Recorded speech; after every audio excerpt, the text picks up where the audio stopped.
We're going to rewrite the equation. Negative 3/4 n, I wasn't mic'd up, equals negative 2. Okay? So from here then, what's our first step that we have to do? Kale? Build the wall. Build the wall.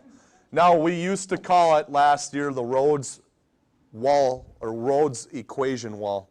I just went and told him, I says, I think we're going to rename it. He goes, yeah, you're going to see like people drawing people climbing over the wall and things like that. All right? So, with this then, what's the next step that we have to do here? Devin? Isolate n.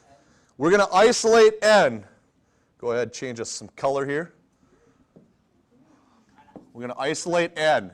From here, what operation's happening between negative 3/4 and n?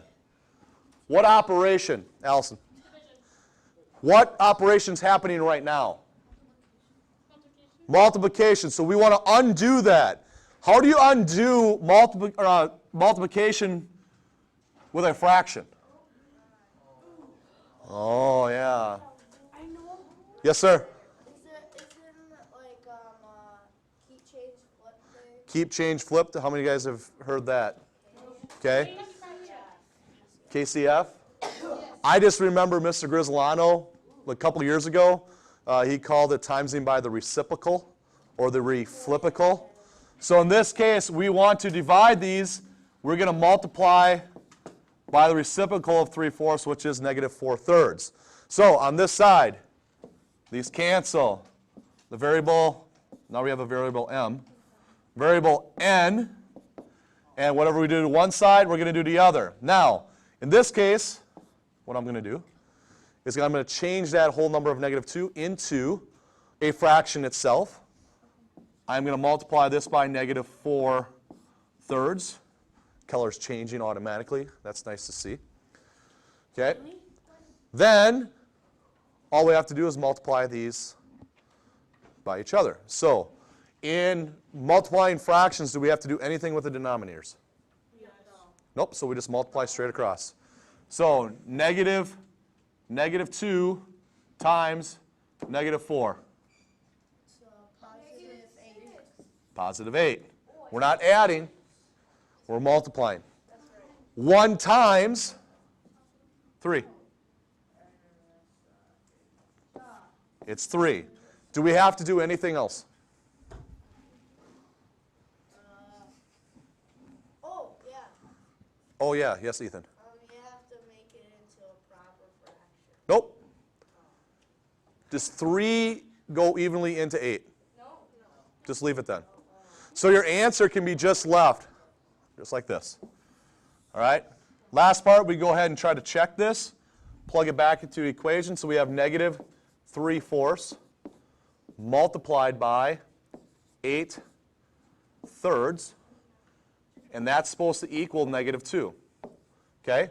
Times these across the top, we have negative 24 over 12 should equal negative 2. Simplify this. How many times does 12 go into 24? Twice. It's still negative. Negative 2 equals negative 2. In this case, this is correct. Okay? Any questions on that? Would you like me to do this one? Yes. No. If you like that. Yes. I hear some yeses. I'm going to go through it. Okay? If you feel comfortable with this, you can just do this one on the table and see if you can get it done right now before I get going here.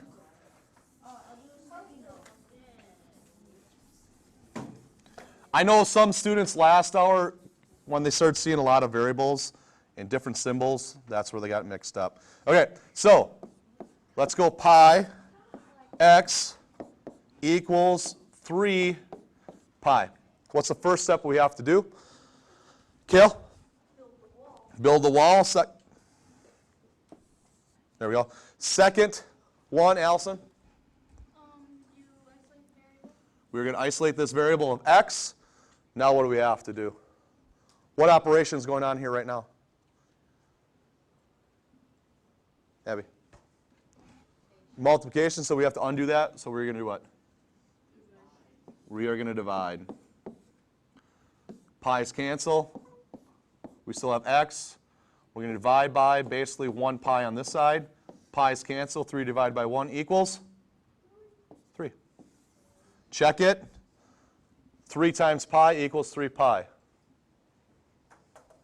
Yeah? Does it work? It works. Okay. All right. You need it yet? Okay. Well, I'm going to